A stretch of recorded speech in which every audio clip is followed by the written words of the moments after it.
IPL 2024 Sunrisers Hyderabad versus Punjab Kings. ఇవాల్టి మ్యాచ్లో ప్రధాన హైలైట్ మన నితీష్ కుమార్ రెడ్డి. సన్ రైజర్స్ హైదరాబాద్ టీంలో ఉన్న ఒకే ఒక తెలుగు ప్లేయర్ మన నితీష్ కుమార్ రెడ్డి. అయితే గతంలో నితీష్ కుమార్ రెడ్డికి ఎస్ఆర్హెచ్ యాజమాన్యం సరైన అవకాశాలు ఇవ్వలేదు. అయితే ఇవాల్టి మ్యాచ్లో ఎస్ఆర్హెచ్ యాజమాన్యం ఇచ్చిన ఛాన్స్ని నితీష్ కుమార్ రెడ్డి 100% సాటిస్ఫై చేశాడని చెప్పుకోవాలి. చాలా అద్భుతంగా ఆడాడు పంజాబ్ కింగ్స్ పై నితీష్ కుమార్ రెడ్డి. నితీష్ కుమార్ రెడ్డి ఇన్నింగ్స్ ని అనలైజ్ చేసినట్టయితే మొత్తం 37 బంతుల్లో 64 పరుగులు చేశాడు. అందులో 5 సిక్సర్స్ 4 ఫోర్స్ ఉన్నాయి. 172.97 స్ట్రైక్ రేట్ తో నితీష్ కుమార్ రెడ్డి తన ఇన్నింగ్స్ ఆడాడు. లిస్ట్ ఏ రంజీ మ్యాచ్ల్లో ఎంతో బాగా రాణించిన నితీష్ కుమార్ రెడ్డికి ఐపీఎల్లో సరైన అవకాశాలు ఇప్పటిదాకా అయితే రాలేదు. కానీ ఇవాల్టి మ్యాచ్లో ఎస్ఆర్హెచ్ టీంలో తన స్థానాన్ని అయితే నితీష్ సుస్థిరం చేసుకున్నాడనే చెప్పుకోవాలి. ఇక భవిష్యత్తులో నితీష్ కుమార్ రెడ్డిని తీయాలంటే ఎస్ఆర్హెచ్ యాజమాన్యం 1కి 10 సార్లు అయితే ఖచ్చితంగా ఆలోచిస్తుంది.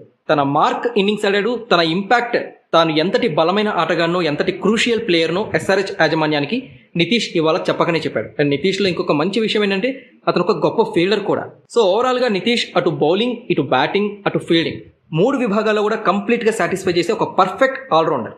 అలాంటి ప్లేయర్ కి ఎస్ఆర్హెచ్ యాజమాన్యం మరిన్ని అవకాశాలు ఇవ్వాలి, అతన్ని మరింత సానబెట్టాలి. భవిష్యత్తులో అతను టీమిండియా తరపున కూడా ఆడి మన భారతదేశం తరపున ఒక మంచి ప్లేయర్ గా రాణిస్తాడని కోరుకుందాం.